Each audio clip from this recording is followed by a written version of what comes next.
don't know how we met. No, we went to I was at a party and some Deutsche Bank banker guy came up and said, "You got to meet Pablos. He's the most interesting guy at the party." What was bankers? So not a very high bar. Low bar. Low bar. And we had a nice chat. Since then, I think you launched your book, and I said it would be fun to have you on because I'm confused by AI, Pablo. So I'm looking for some insight from you. And then I dropped that consciousness article in the thread, and you say it's a bunch of crap. And so I think we can have a good conversation.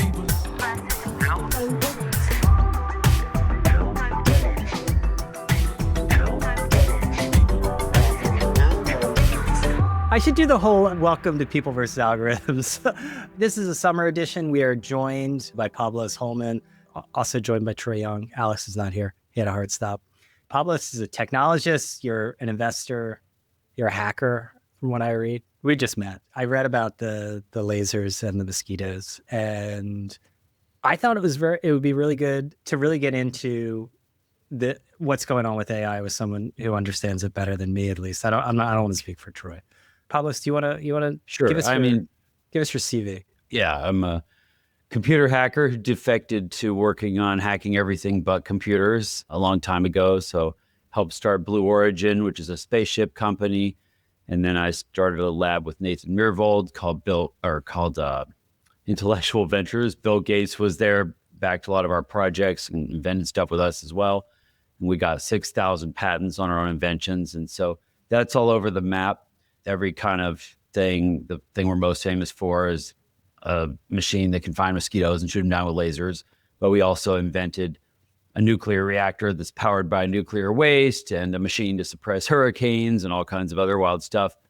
And now I run a venture fund investing in other mad scientists who've invented, what we call deep tech breakthroughs. And that's a lot of them and all kinds of wild stuff. And we could talk about that if you want. But all along the way, we've been using computers to advance all these technologies, and we've been using AI of, every generation to try and go after big problems. And so I have a little bit of experience we can talk about with that stuff too.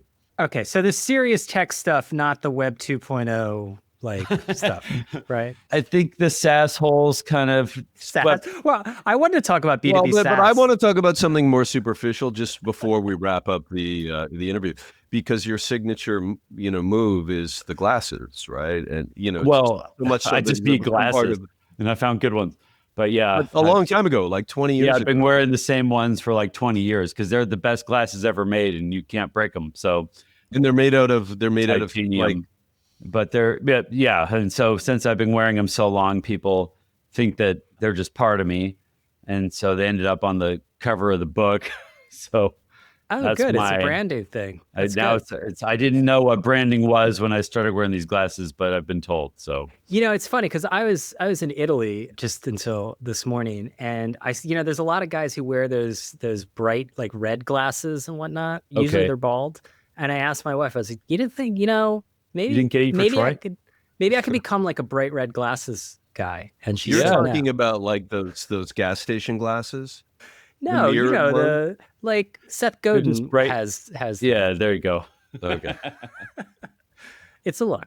So let's get into the AI stuff because, I think Troy, you had shared that Mustafa Suleiman article, and Charlie Warzel had a piece about AI as a Mass-Delusion Event, and I do think that right now amongst like the normal people, I guess, and that's in quotes, right, that we're getting to a point where people are starting to question where we are going with this. And I think GPT-5's release in some ways was a tipping point because the model felt like, I'm a believer in vibes and narratives, right, Pablos? So I'm not a technologist or a futurist. And I think that we're starting to see a couple of lanes develop. One is that this is really overhyped and that GPT-5 was hyperventilated about by Altman, who is a master marketer. And it's becoming very apparent to everyone that this guy is a master marketer. And when it was released, it seemed like, okay, fine. And in the background, to normal people, you have a lot of tech people talking about these obscure things about how it could win some math competition or model weights and all this stuff that nobody understands, right? And then they use this stuff and it's wrong. It can't like summarize like a spreadsheet well. And, fine, maybe that's not entirely true. I mean, well, okay. Well, there are plenty of fruitful use cases. Fine, but I find errors in using it on an everyday basis. And also, people are just using it for some very basic things. But then if you listen to like tech podcasts, they're talking about like putting like data centers like in space and like covering all of Spain with solar panels. And there just seems to be this kind of disconnect on one end. And on the other hand, you have the typical thing of there's a lot of these second order effects, and like AI psychosis is going to be a thing. We're gonna read all about it. Every single case that is going to come out, we're going to read about it. It's going to be a moral panic, no doubt. And I think what Charlie did was what's known in journalism as the conceptual scoop. Was he brought it all together and was like, this is a Mass-Delusion event, right? Which is, he does that a lot. But I would love to get you to unpack like where we are right now, because the dead kid influencer was a tragic part of that story. Well, yeah, it was a great hook. I mean, as a narrative device, it's a great what's hook. What's the story? Jim Acosta, basically Charlie Warzel wrote in The Atlantic, and he used the case of this ex-CNN. He used to like fight with Trump, and then he got canned. And he did this interview with an AI virtual version of one of the Parkland shooting victims. Oh, yeah, and right. So with the family, I guess the family wanted, and the family is, at least in the interview, was like talking about like turning the deceased child basically into like, I guess like an AI influencer of some kind. So look, I mean, there's a million things we could talk about. You touched on a few of them. That, I think the first thing people need to do is understand that AIs are not omniscient. They're not omnipotent. With the current technologies we have, they never will be. And so there's a real mismatch between what people are expecting from them and trying to use them for and what they're actually going to be good at.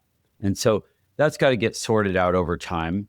We have this problem in other contexts as well, right? You can do the wrong thing with somebody. I mean, a great example is if you hire somebody and put them on a job and they fuck it up. That's like happens every day all over the world. We see that all the time, and you have to learn to deal with it.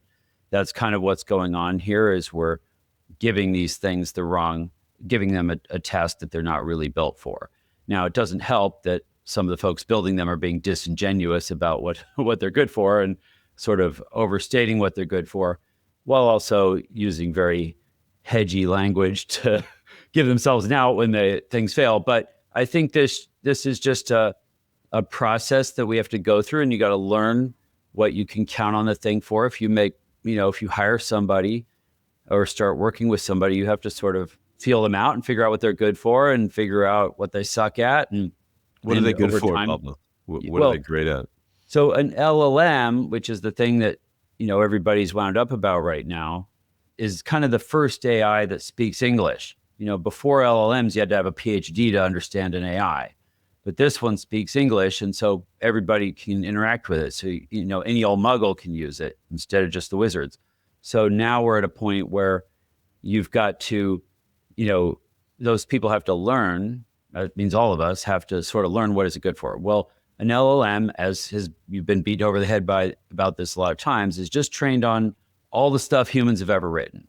So, and a whole bunch of other stuff that was written by computers, meaning, code and spreadsheets and stuff. So now we have this kind of stuff going into it. And so the thing is, for a lot of things, the right answer does not come from, or the best answer does not come from consensus. It doesn't come from averaging, right? If you ask the internet who the smartest person in the world is right now, ask an LLM, you're probably going to get a Kardashian as the result, right? Because this is an averaged kind of thing where, that's what, when we talk about model weights, that's what we're talking about. We're just counting how many times do people get excited about or say something positive about a person. Well, the person who's probably had the most positive things said about them is probably a Kardashian. I don't actually know which one, but we could ask ChatGPT, because it just counts. It counts every time somebody says something nice about a Kardashian. Well, a lot less people have said nice things about you and me. We might be nicer than Kardashians. We're better than Kardashians at something. I don't know for sure, but that's the kind of thing that's going on. And so you got to extrapolate that over everything. And so I think that people are just sort of misunderstanding. These things are not wisdom engines. They don't understand what the best thing to do is under a circumstance. They know what probably the most likely word to put next is. That's what tokens means. And they do that, but they're not great at everything. So as a counter example, let me give you some counter examples. So for example, we built these computational models, which again, what you would call an AI, for infectious disease. We started doing this maybe 15 years ago. And these are models of relevant data to the spread of a disease like malaria, HIV, tuberculosis. These are diseases that are still wiping out a lot of people, not probably in your neighborhood, but definitely south of the equator. And so we would collect data on what affects the spread of those diseases. So climate, rainfall, travel of humans, all the things, where the roads are, things that can affect, how the disease spreads. And then because you have a model like that, an AI loaded up with that data, it can run simulations. So we call that inference, but simulations are using the model, say, what happens if I try this? What happens if if you're going after malaria, can I put some bed nets here, or spray DDT there, or set up a laser and shoot mosquitoes? And what effect will it have? Because then the simulation can extrapolate out into the future based on all the data it has, everything it knows, how is the disease going to spread? And that can help you. That does help us figure out how can we attack and intervene in those diseases. And so we built a team to do this. They've been advising 75 different countries on how to optimize their resources and deployment of those resources to stop diseases. You can see very clearly in the first Ebola outbreak, 12,000 lives were lost. And then a couple years later, the second Ebola outbreak, only 12 lives were lost. And that's in part because using AIs, we're able to see our possible futures, choose the one that's going to work the best for what we're trying to do, in this case, stop Ebola, and go after it. And that's what would have been possible with COVID. Yeah. You see what I mean? These that sounds AIs amazing. It is amazing. This is important. This is what AI is for. It's but it for sounds helping different us. than the comic book fantasies that Totally I hear about different, all the time. right? Because I this love is this. real. This is real. Yeah. You would love it. People don't know about this because these aren't AIs that speak English. You can't chat with them, but this is what they're doing. And so, people have this sort of very skewed notion of what we mean by AI. AI is these. If you close, you're a guy who loves stories.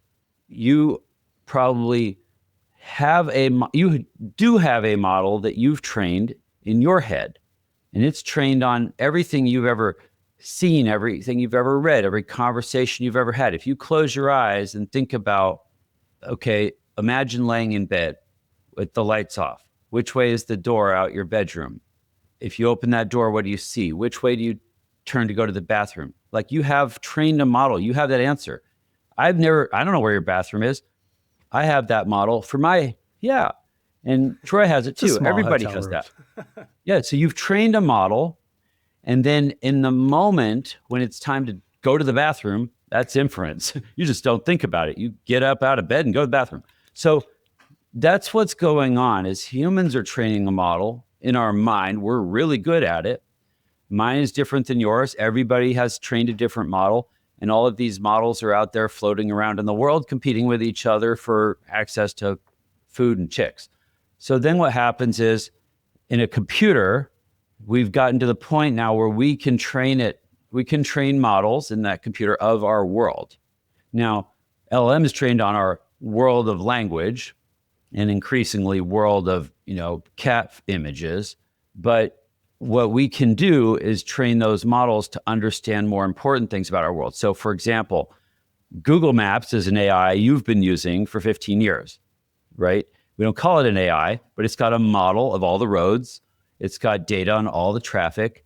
If you're driving to work, you know how to get to work, but you still ask Google Maps because it knows more than you. It can give you a better route to work because it knows what the traffic is. It knows where construction is. It can route you around those things. It can guesstimate the timing. You can't do that the same way it can. It's better than you for that task. So if you ask it, show me how to get to work, what does it do? Well, it shows you that blue line. Here's the fastest way to work. But then it shows you a couple of gray lines, right? Here's, if you want to stop at Starbucks or go get some gas or whatever, it shows you these are your possible futures and you can choose. And that's the thing people need to take responsibility for. Still up to you to choose which of those futures do you want, but the computer can tell you what your actual possible best futures are based on a lot more data than you can handle. So what happened, Pablo? So what happened is we just got off the rails, right? So it's like asking ChatGPT to drive you to work. It doesn't fucking know. Uber drivers don't know where anything is anymore. They just follow Uber drivers lines. Don't know because they can't know as well as their map can tell them, right? Yeah, but sometimes it's like common sense. Like they don't know. They don't have the knowledge.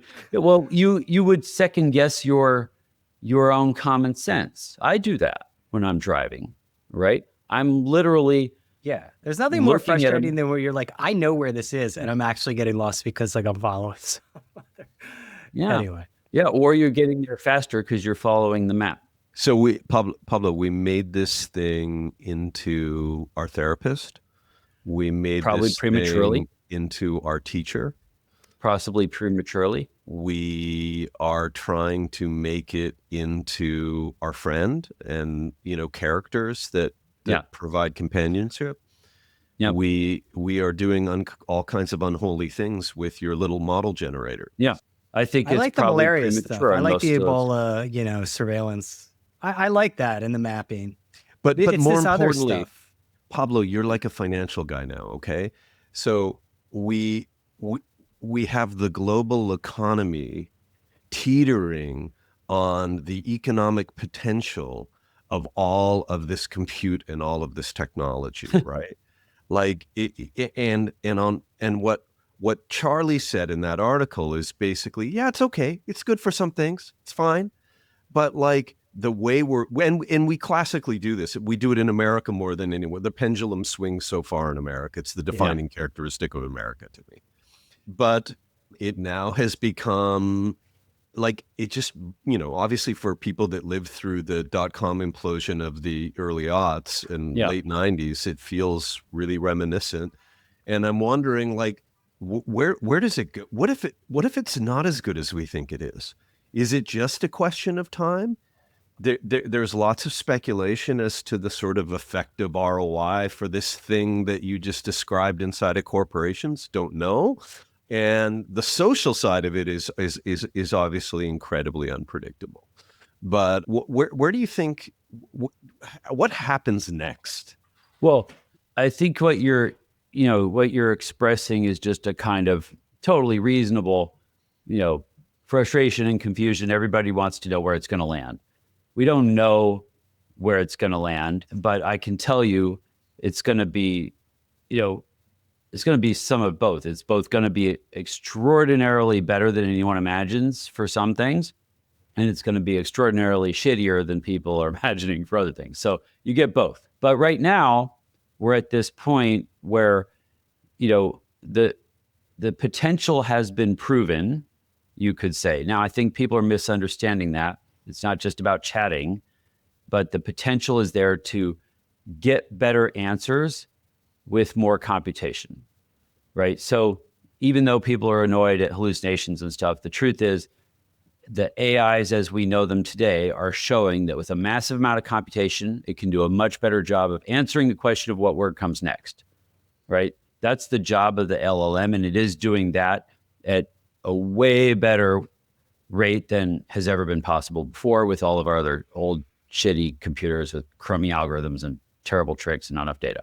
So now what we need to do is aim that at saying, okay, how do we make the right kind of model, or right kind of AI for helping us get a better answer? Now, Google Maps is giving you a better answer. A Tesla is giving you a better answer. Like, it can drive the car. ChatGPT is the wrong kind of model to drive the car, but so please don't ask it to try. But Tesla or Waymo has a model that can do that, is trained to do that. So if you want a teacher or a therapist or an accountant or a lawyer, any of those things, we can train a model to do a good job of that now. We have the fundamental technology to do that. Now, LLM might not be, might be a helpful part of it, but that's not what you need. Like there's no logic in it, right? There's a averaging voting engine. That's what's going on. You can see what all the people who came before you would have voted for. They would have voted for some pretty dumb shit that you don't want. So I don't think that you can count on the current models to give you good advice. They can give you average advice. And if you're, if you don't have something better, that can be pretty good start. But I think where it's going to go is we're going to fine tune these things. You're going to end up with a zillion products. One of them is going to be the winner at therapist. One of them is going to be the winner at doctor and lawyer and all the other things that you want them to do. And it will be really good. But I think it's really a life cycle that we're in, and we're at a developmental stage that is, not even in preschool yet. Right. Okay. So what do you think? I mean, I think what you bring up an interesting point about, because I think, that's Mustafa Suleyman article that he wrote was about this seemingly conscious AI, right? And I think one of the issues, and maybe this is a design question, right? In that the way it's a semantic argument. It's just a lot of bullshit with nerds pretending to be philosophers, because we don't have a definition for consciousness. So this is an idiotic conversation to have for Mustafa or anyone else. It just, but I think it arises, define consciousness, and then we'll come back to this. I mean, it's just right. But I think it arises from the way these things have been released to everyone, right? Yeah. Like in that it's been introduced as anthropomorphically, like it. And that's I think the word you should use, not consciousness. Right. So, and I think that's why it imitates. Like it's like on one level, like I'm like, okay, why do I get mad at a toaster? I'm like, why am I getting mad at this thing? Like that won't like do things that I want it to do. But I find myself slipping into that. And I think the moral panic that's coming about AI psychosis really was inevitable from the design of these systems to make them appear like they're conscious. Well, it's not that so much. I mean, look, we're evolved to know how to operate humans. We've all of our ancestors interacted with a lot of humans. That's why we created language and, gestures and all this stuff. We have a system we know how to communicate with a human. We compromise ourselves to communicate with machines in our entire history. You have to sit down and deliberately learn how to operate a stick shift. When you're a kid, we did anyway. I don't know about, but not anymore. I think the last stick shift has gone out of production. So the point is, them around Europe but even there, we tried to converge on how do we make the machines operate more like humans. That's why we got the automatic transmission. That was the whole breakthrough with desktop metaphor and your mouse, is that you're born with the ability to point at shit you want.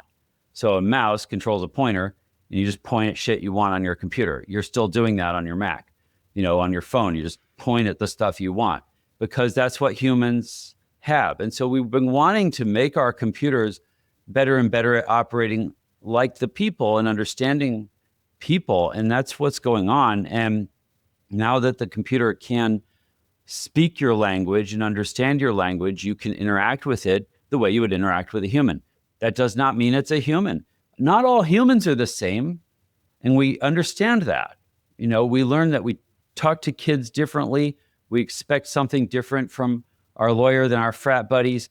You have a kind of ability to, you build a mental model of what is that human good for, right? And so we need to start doing that with our AIs. You don't go to Microsoft Word and ask it to do your taxes. You might go to Excel and ask it to help with taxes, but you've learned what are these different things good for. And so right now, people don't have a sense of the bounds of ChatGPT or of an AI, because it's not clear. Like, Excel just gives you a box this big and you know what you can do in it. So I think the problem right now is people are just going a little nuts, projecting onto these things that what they know and understand from dealing with humans. And because the thing is not putting any bounds on that and it's not expressing constraints, people are imagining a lot more than what's happening. You write a lot about how the disruptive patterns in Silicon Valley that really reshaped software inside of corporations, SaaS, ultimately media, our social connections, all the things that we've seen for the last, 20 years, that so much of that technology and thinking and approach to reinvention has not hit other industries, and that it's coming quickly. And so you tell a bunch of stories about that in your book, right? Like how we're going to see, next generation kind of waves of disruption hit stuff that has traditionally been really, I don't know, conservative or slow to change. Yeah. Can you tell me, like, what should we be thinking about in terms of where, where technology innovation is going to kind of rear its head next, and why does it matter? So if you look at say the last 20 or 30 years, computers kind of got to a point in the, mid to late 90s where they were useful, you could say. And so they went into every industry, every business in the 90s.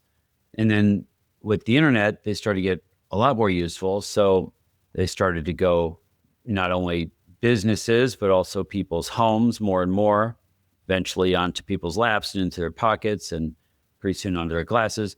But along the way, what happened is as the computer got, more powerful and lower cost and all those things, it just was generally applicable and you could put it everywhere. So we've lived through that era.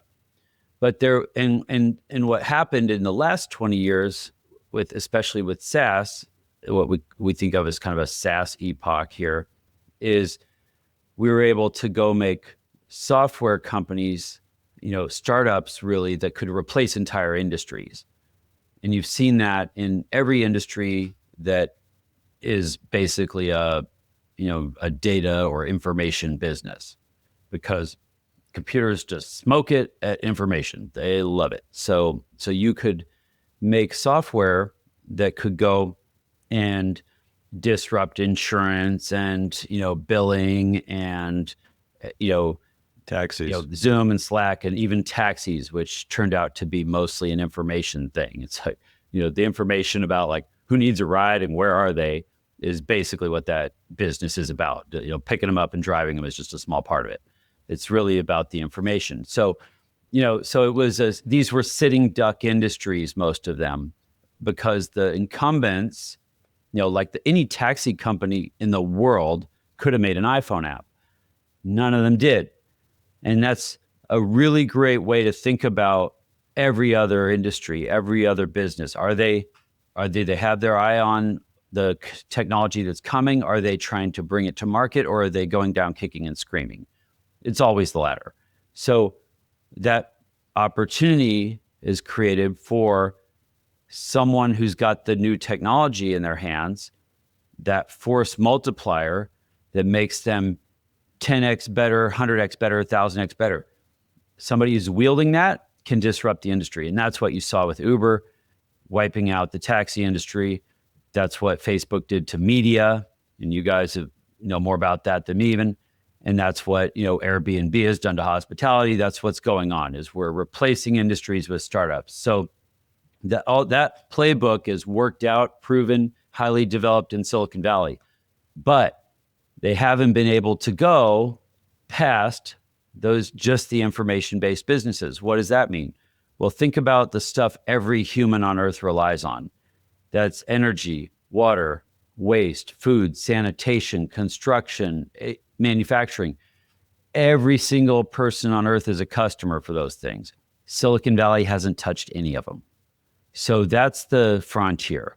And that's what's about to change, is that the same playbook that we've been using to go after these information industries now going to start being used in all of these 100, 200-year-old industries. And those are trillion-dollar industries. They're massive. So give us an example of one that might. Like one time I added up all the revenues of all the software companies in the world. And if you do that today, including Microsoft and Facebook and Salesforce and all of them combined, it's about $2 trillion a year in revenue. Global GDP is over $100 trillion a year. So our giant tech industry that we're all so wound up about and reading about in the news every day is 2% of what humans rely on. That other 98%, that's industrials, that's the things I just mentioned. And we're about to go disrupt all those because now we can bring our technologies to create 10x multipliers in those things. So I'll give you a simple example. Is this like the ship that can sail with That's a great one. Okay. So we have a company making cargo ships that can sail themselves. So what that means is no crew, because it's autonomous. You duct tape a Tesla to the front of this thing and it can drive itself across the ocean. So that's not even very hard at this point. It's easier than self-driving cars because there's nothing to hit out there, like one documented pedestrian ever. So sailing, that's been working for centuries. It's wind power, so you don't need fuel. There's no emissions. Why wouldn't you do that? There's nothing not to like, right? I don't think the shipping industry is going to get around to it. So we'll do that. That's what, Silicon Valley will do that. The tech industry will do that. We'll build the first chip. We'll deliver some cargo containers full of Happy Meal toys from China to Los Angeles. And after that, it's not tech anymore. But guess what? Shipping is a $2 trillion industry. It's as big as software. And half of those ships on the ocean right now, half of all ships on the ocean are moving gas. That's what they're doing. They're moving fuel around. That's all they're doing. And if you go look, it's crazy. It's a marine traffic website. You can see half of them are just moving fuel around. And so we don't even need fuel for our ships. So this is basically moving from like bits to carbon, right? I mean, it's the information tech to hard tech. But it's still AI, right? It's what we call AI because now it's an AI that can drive a ship. It's an AI that control the sails. It's just computers doing this stuff that before we wouldn't be good enough to do that. Now they can do that. There's very little left that they couldn't do in that sense. And then, we want to take these AIs, of course, and embody them in, now they can speak English and listen to English. Let's put them in a, English shaped body and let them, because we built our world for humans. And so why not put the computer in the shape of a human so it can navigate our world and help us out in more ways? That's really where people want to go with this now. I think it's really interesting in that, before all, AI became all the talk that, we were talking about climate change all the time and decarbonization, right? And a lot of, and we didn't have all the talk about net zero. We don't have the technology to get there, right? But our leading technology companies were also just simply not focused on, this is energy, what we're talking about. Then all of a sudden they were like, oh, wait a second, we need a ton of energy now. And so I'm hopeful that a weird spillover effect of all of this is that we're getting the motivation, the capital to actually, make a major change to an issue that we really hadn't made as much progress as we should have. You got it exactly right. It's the hyperscalers that are going to save us from climate change. And the reason is, we just fucked up as a species. We conflated nuclear reactors with nuclear bombs and we outlawed the wrong one. And that was, before we were born. You can blame, Boomers. I don't know, Bob Dylan. I grew up near 3 Mile Island, so I remember. Well, yeah, but you survived, didn't you? No, I was like everybody else. Yeah, I guess I was alive during it. Yeah, no, I know that was a own goal, I guess. And so, so we haven't been honest with ourselves about that. We got on the wrong course in history. If we had done it the other way around, you never would have heard of global warming. But we are, as you said, we're like these story-powered creatures, And once we get the story in our head, it can take generations to recover. But yeah, fortunately, my daughter thinks Chernobyl is a TV show for old people. So, so there's no, so we had to wait it out for 50 years. We've done that, but now we're going to build these nuclear reactors. The hyperscalers are demanding them, and they control Congress in a way that, the oil industry used to control Congress. Right. So it's going to happen. We're working on that right now. And it's amazing because we were putting the cart before the horse. We're getting wound up about climate change and trying to find a way to stop it without being honest with ourselves that this is fundamentally not going to improve unless we solve energy. And we didn't finish that job. Yeah, I never really thought about, I'm like with the energy industry, right? So now I think everyone all of a sudden is like, thinking about energy and never thought about it before, right? Because for all of this American. AI, Yeah. well, yeah, but like all of this AI to be, to actually come to fruition, it's going to need massive amounts of energy and massive amounts of compute, right? And the amount of energy needed, at least from everything that I read and all the podcasts, is just unbelievable, right? Yeah. So as Troy said, you're also like an investor. Like the outcomes have to be massive. And I think that is the sort of struggle, is like trying to see the outcomes that would justify all of this massive amounts of investment going in to create the energy and then also the compute. If you average the amount of energy that a person on Earth gets, it's equivalent to about one toaster. So super glue the button down, run it 24/7. That's how much the average Earthling gets. Americans, because we are so smart and good looking, get 8 bonus toasters. Yeah. So we get 9 times as much energy as the average person on Earth. And to get those averages, 3 billion people have to live on less than one toaster. So we already have a problem in this world, which is we need a lot more energy than we made. We made 8 billion people, and we did not produce the energy for them to have an acceptable living standard. Maybe Americans are overdoing it. Europeans are, used to be 5 or 6 toasters. Now they're at 4 or 5 toasters, but they are, that you could call that an acceptable living standard. We need to 10x global energy production, not even counting AI. That is where we're at. Now, that sounds crazy, and unfortunately, I'm the only one saying that. Everybody else is like, oh, grow a few percent a year. No, we need to 10x global energy production. And it sounds crazy, but we have done it before. We've 10x global energy production in the last century. Now, we did it by digging everything up out of the ground and burning it. Hopefully, we learned our lesson, and we're not going to do that again. We need to 10x global energy production. We need it to be clean, and we need it to be cheap. And we know how to do it. And we've known how to do it for 60 years. We need to build nuclear reactors to do it. And we couldn't do it. We outlawed the nuclear reactors. We weren't allowed to build them. My lab, we invented the most modern nuclear reactor 18 years ago. We're still not allowed to build it. So the cool thing is, in the last year, the US has totally flipped. The DOE is pushing us. We have a nuclear reactor we're working on. You bury it a mile deep in a borehole. It's unquestionably safe. There's 10 billion tons of rock between the reactor and anyone's backyard, which, by the way, is like, it's a mile from anyone's backyard. So there's nothing, no radioactivity can get to the surface. It's super cheap. It's super practical. We were on a track to get the first one built by 2029. The US Department of Energy is pushing us to get it done by next July. And they've approved us this week to do it. So have you got a sign-up list? I'd like one of those. Exactly. Everybody wants them. And then they're going to get them. We're going to build them in a gigafactory like Toyota's and just put them everywhere.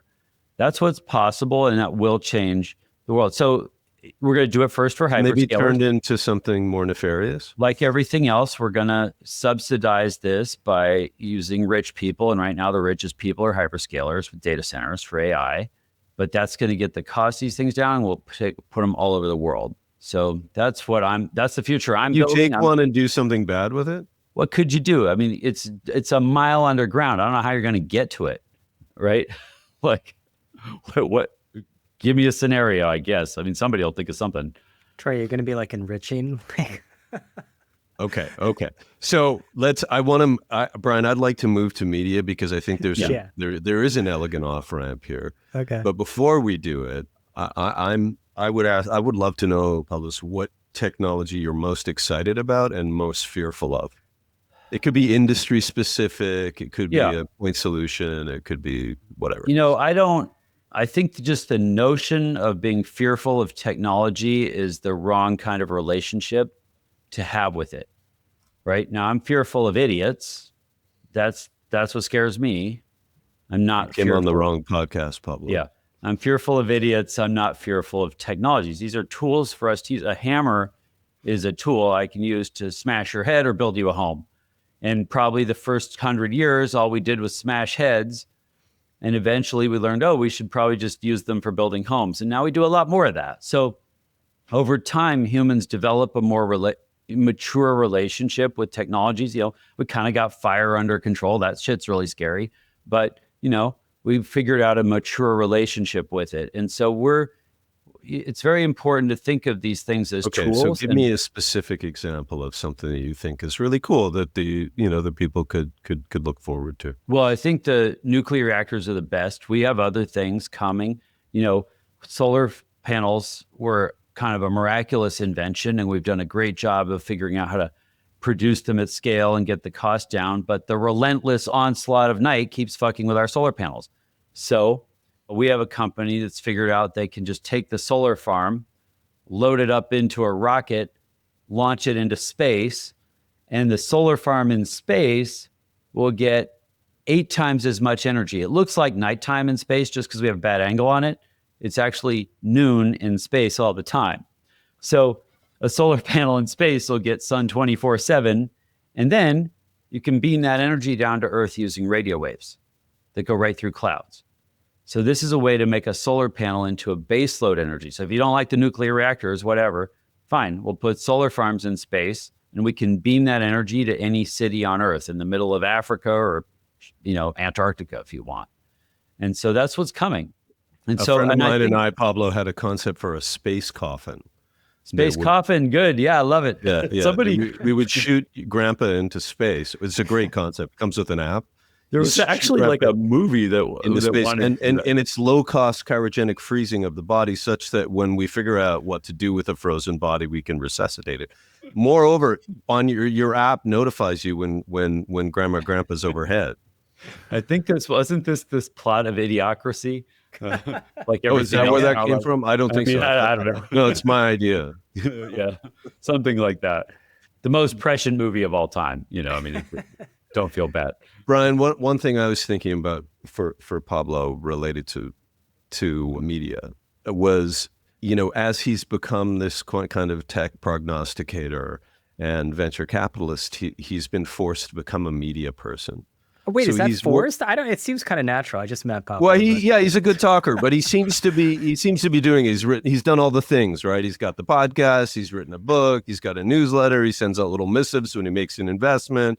He's doing the rounds.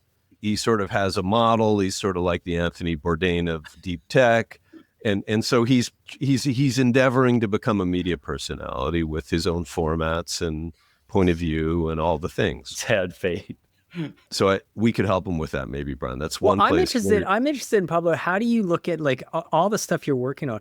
What is the purpose of media to you? Not like media in general, but I mean in your work and what you want to accomplish. Because it's interesting to me that like media is still very powerful as like a force for people who are working on some pretty massive things. It's a force. One of the things we got wrong in the tech industry early on is, we sort of thought we could just build cool shit and people would get excited about it and use it. And we really undervalued how important it was to get out in front of telling these stories, right? So again, like nuclear reactors are a good example, just because we've been talking about story went wrong.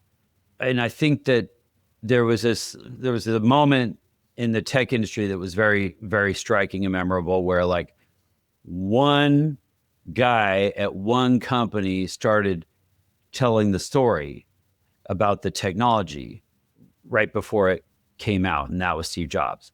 And everybody was like, why is this nerd talking to the media? Like, why is anybody listening to this guy? Why is he on stage doing keynotes? Like, it was super weird for nerds to do that, because before that, we just didn't do it.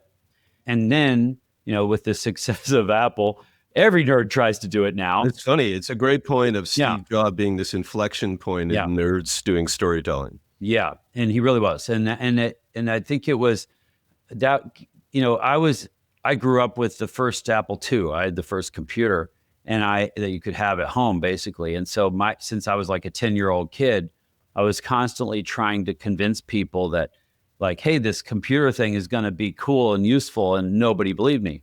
And so I desperately felt like I had this superpower and I wanted to share it with people. And so I'm a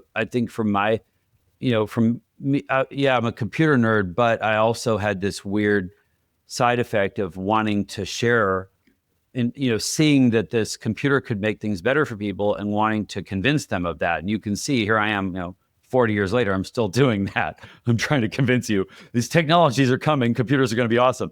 And so there's a kind of that streak is in me.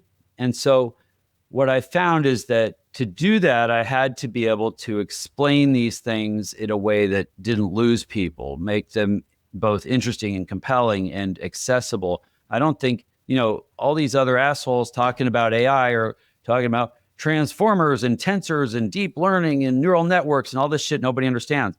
And so you haven't heard me do that. I'm trying to make people feel like they can understand it, because you can. And so I think that with technologies, it's very important to tell the positive, practical vision of where this goes, so that people have something to get excited about. They have something to look forward to. They have something to help build and to work on.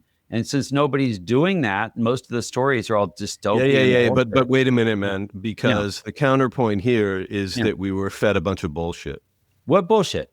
Well, we were fed the idea that Facebook was going to create a kind of global kumbaya.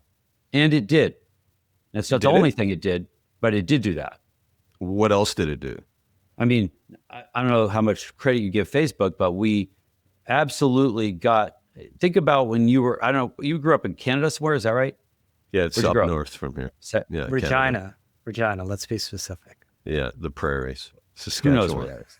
Yeah, so how many other kids? It's actually cool to know where your neighbors, capital cities are, provincial capitals, but capitals. We weren't taught that in school. Yeah, no. Yeah, propaganda. Yeah, where I grew up, you remember me? I'm like I was a computer nerd. I'm in Soldotna, Alaska. You probably know where that is. And this is a small town. Nobody for 1,000 miles had ever seen a computer. Where's my tribe? Where's my community? I mean, nobody had ever met a computer nerd before, but they were, hip enough to know that they weren't cool where I live. So, getting online, I got on a modem when I was like 12. I found my tribe, right? Imagine, whatever, you're some weird teenager, you're into like taxidermy or manga or, whatever it is that you think is cool, nobody around you thinks is cool. Imagine you're disabled. Imagine that you have, you got trauma victim of some kind. Like, where do you find your tribe? Internet solved that. Everybody can find their community. Now, those got polluted with ads and they got polluted with trolls and they got polluted with a lot of other stuff, but we could all find our tribe. And so there's work to do to make those things more functional, but it absolutely has been a boon. It's been a boon for those things. Now we got to get, we're in junior high with this. You're fucking with us a bit, Pablo. So and you're not equating, the invention and global spread and the side effects of social media with the internet and its utility is a little disingenuous. Okay, good. So you want to blame Facebook? I'm not blaming anybody. I'm saying that when power is aggregated by a very few people that make certain decisions that change society in admittedly positive and a lot of negative ways, right? Yeah. Then it deserves a certain amount of scrutiny. And and I think that there's... Where do you place the responsibility? responsibility for its externalities effectively. Yeah. I mean, I think it's a system. I don't place it. I think that we have to be very careful about the kind of relentless, naive optimism of a few people that are feeding us a self-interested view of the world, and are more interested in near-term sort of power outcomes than long-term, good for society. Absolutely. But you have some volition in this. You could choose not to use Facebook. Now, nobody does that, but you could. You never wrote a check to Facebook, right? They've been giving you free shit for your last 20 years, and you've been gladly taking it and using it. And so I don't think it's right to just blame Facebook. We didn't have to choose Facebook. That's a big walled garden we all ran right into. But of our own volition, we made that choice. And I think it's got to be up to us to decide, okay, we overdid it on Facebook. We're going to need to back out of that and do something a little cooler. And we totally have that ability. We can go build better things and use them. So I think the reason we can't see society improving is because we don't have a society that wants to take responsibility for their own choices. And so I think they're getting what they deserve from Facebook. Well, I think that is I think that's the big question of this AI future, right? Because this is going to be used for manipulation. It's going to be used for all kinds of bad and good. Yeah, but I hope we get way more of the good. But I think it's going to be up to everyone to be able to resist that. And I think I kind of worry a little bit about like whether, when we're going to hear a lot of these cases, and I'm sure it will be waved away by the Mark Andreessens of the world as, oh, this is just the media trying to deflect away from their lost power, blah, blah, blah, blah. Right. But like they're real. And a lot of it is, I think that these manipulative systems, can lead to really bad outcomes. And I think that is some of the concern that we're seeing with some of this AI psychosis, is that for some people, they're susceptible to this. And totally. There are cases where it's not just like sort of people with, mental illnesses that are susceptible to falling into these delusional rabbit holes. Yeah. Someone who just had a bad breakup or whatever. Look, I don't think that everything is rosy, right? But I think you have to be honest with yourself about what is the life cycle of a new technology. We're in junior high with Facebook, still poorly behaved. But like I said, we're in grad school with fire and knives and hammers, So with AI, we're not in preschool yet. So there's a developmental stage that you're at, and you have to go through them, and you have to build a mature relationship. And like any other drug, you got to learn to get it under control. American teenagers overdo it on booze for a bit, and then they figure out how much is too much, and they build a mostly functional relationship with it. And occasionally some people go way off the deep end. And we've decided as a society that the booze is pretty good, so we're going to let a few people, destroy themselves with it now and then.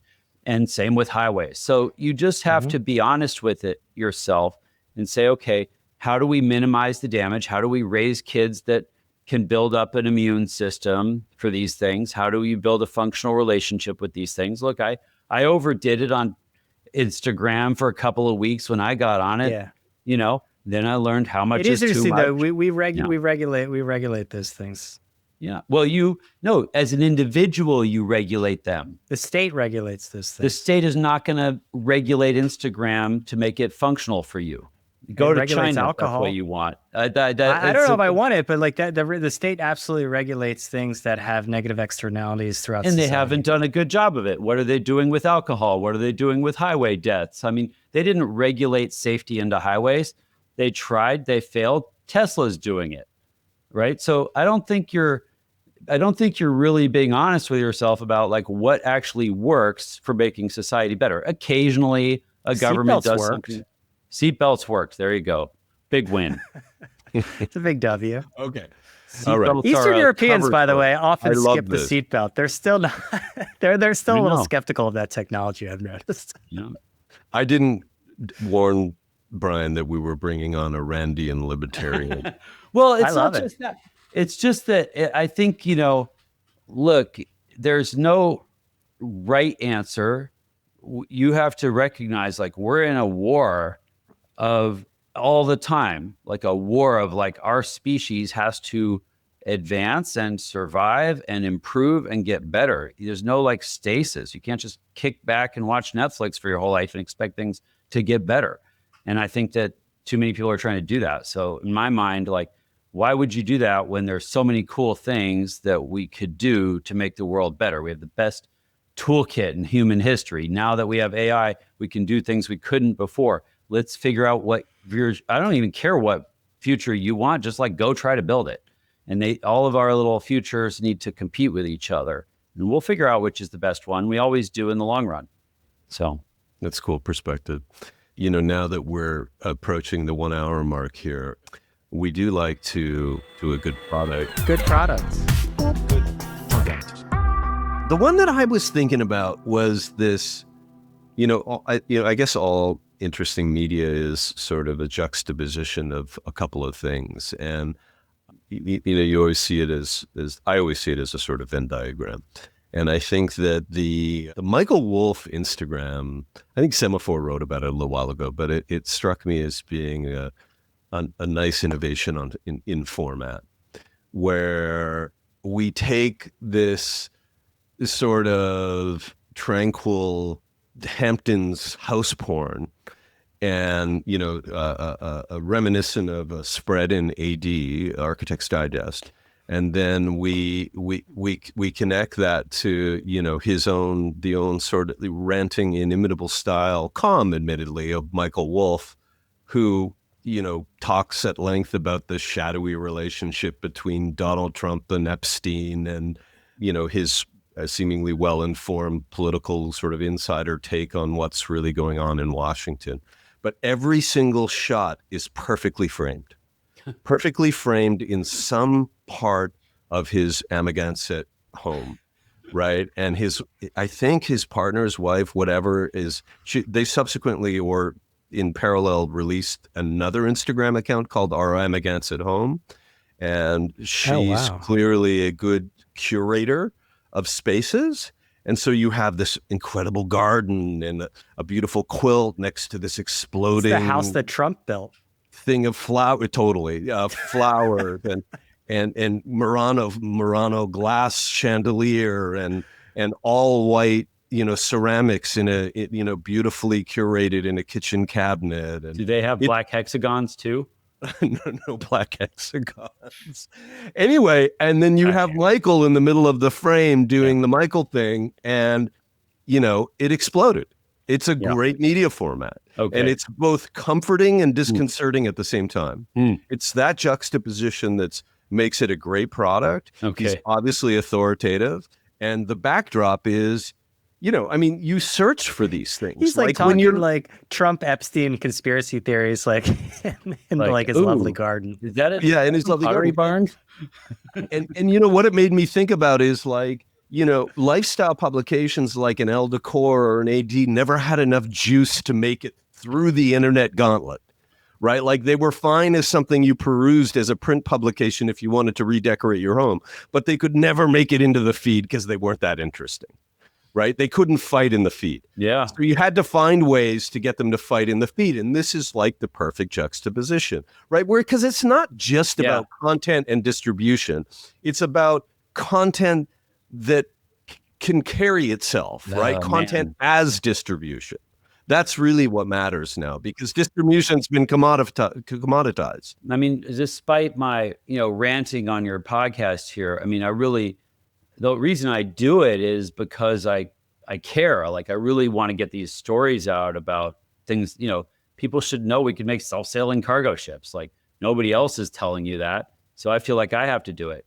But I don't know if I can compete in the way that you're describing. Well, I think we could restyle you as a little less cyberpunk, actually. I do Pablos. my dance moves on TikTok and then talk about nuclear reactors. How do you feel about a nice kind of J. Crew cashmere sweater over your shoulder? Man, oh, yeah. You think that's my problem is I don't have Style. I don't think I can cosplay as a Ivy League elitist. Yeah. Not Okay. not So believe- that's my contribution. Pablos, do you have anything that you think that touched your life in a way that's meaningful as a product or product service?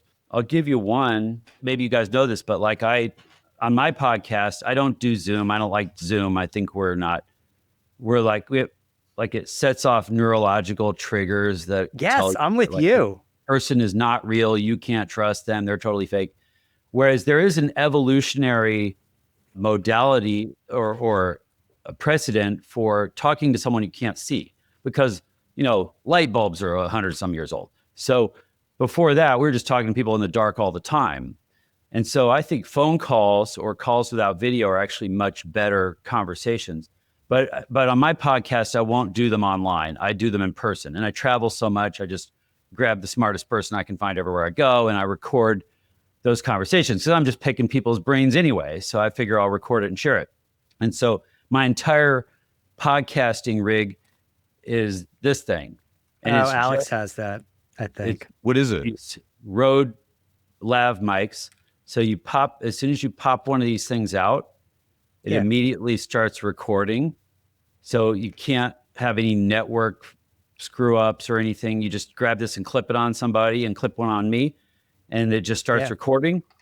And that's all there is to it. You mean you don't have to turn on your computer or set up like this Riverside thing or any of that I nonsense? can clip this on you and me anywhere. I can do it in a park. I can do it anywhere, because then AIs will cut out all the background noise. I can do it in Manhattan, and the AIs will go get rid of the sirens. It's amazing. So I just podcast literally from anywhere, hanging out with people. And I think that's one of the things I love the most. And it's mostly, I'd say it's partly this thing. It's partly that AI is so good now that it can clean up the audio. That's what AB broke out at Joe Marchese's party, and we went into the wellness room. And instead of doing coke, we did a little podcast. Well, Is it really wellness? Okay, Brian, hit it, man. Oh, Take the us only thing home. I wanted to bring up was I was in Rome for like 2 days on the way here, and they still have old school newsstands. I'm embracing this AI feature reluctantly, Pablo, but Yeah, I get it. I miss the old school newsstands, and Italy has a long history. I ended up turning then. This is where I think like ChatGPT is amazing, because I'm like, tell me the whole history about these newsstands, and they're called Edicolas. Sorry, anyone, Edicola who is Italian listening to this, but they have a long history. They became like communal, like gathering spots, and they persist. They're dwindling, and they keep dwindling. And now they're selling like knockoff Labubus and like the Ciao Bella, like tourist tat. And as Troy knows, I look for metaphors everywhere. And so I saw one for the publishing industry there. I mean, here is an institution that served an important role, and now it is unfortunately selling SIM cards. So yeah, I mean, I think a couple things. One, we romanticize the publishing industry of the past, but it was not doing everything that needed to get done.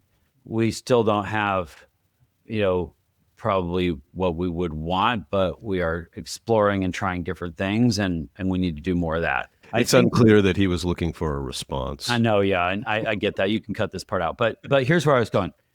There's the part you said that's actually really cool is that those, whatever they're called, newsstands, were a community gathering place. Yeah. And so that didn't, show up in like the economic report, but that was the thing that they were actually valuable for. Right. That was their pro-social positive contribution. And that's probably being damaged by other things. Yeah, this is the larger point of going to, I spent the last like week and a half like in Italy, and it's like any sort of American that goes there.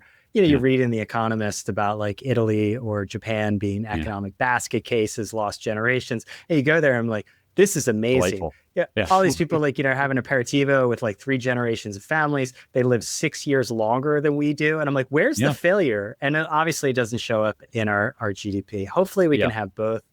As Americans, we're going to scale everything and we're just going to go for economic growth. Well, look, everybody's got a different role to play here and different strengths to bring to it. So I think, Italy's going to be a great place to retire. I think they're going to wait out this AI thing. I got to be honest with you, Pablo. I saw no evidence. For sure. Yeah, I know. I get it. I go everywhere and I see those things too. But I think there's a kind of, this is why you need 192 different countries. This is why you need diversity. You need different places to focus on different things. I think it's awesome that they're kicking our ass on cultural On tomatoes. Like unbelievable. I know. We've never had a good tomato in America, and they're just that's absolutely not true. I've never tasted. I had one yesterday. They're like completely an heirloom tomato out here on shelter. They're fine. They're great. I'll come visit. Mine are like styrofoam. I think I think the job here to do, if AI takes your job or a robot takes over your job, rejoice, and then help us figure out how do we build back in those community dynamics? How do you build back in those, social experiences that we damaged or gave up along the way? If only that you can use those gatherings to steal a wallet. Well, that might be part of it. We're stealing wallets online now, and it's working much better. So right. Dude, I'm really happy that you came on here. It was great. Well, I thought it was going to be terrible, but it worked out. I can see why you thought that. No, thank you. This is delightful. I mean, I'm not as big of an asshole as I seem on the internet, but I gotta try and beat people over the head about these things sometimes. Yeah, we'll send over a stylist, and maybe we can turn you into the next sort of technology stylist. Is that what's wrong? I just I look like a hacker from the 80s, and nice so shirt. I'm not. You emerged from a William Gibson novel. I'm looking at Michael Wolff's styling, and I mean, he does have something going that I don't have. So let's see. Yeah, it's a New England vibe. It's non-threatening. Yeah, I'm definitely more intimidating than I should be. Well, he's banned from Elaine, so he has that going for him. That's it for this episode of People vs. Algorithms, where each week we uncover patterns shaping media, culture, and technology. Big thanks, as always, to our producer, Vanya Arsenov. She always makes us a little clearer and more understandable, and we appreciate her very, very much. If you're enjoying these conversations, we'd love for you to leave us a review. It helps us get the word out and keeps our community growing. Remember, you can find People vs. Algorithms on Apple Podcasts, on Spotify, and now on YouTube. Thanks for listening, and we'll see you again next week. All right, let's leave it there. All right, thanks. Good to meet Pablo. All right, thanks.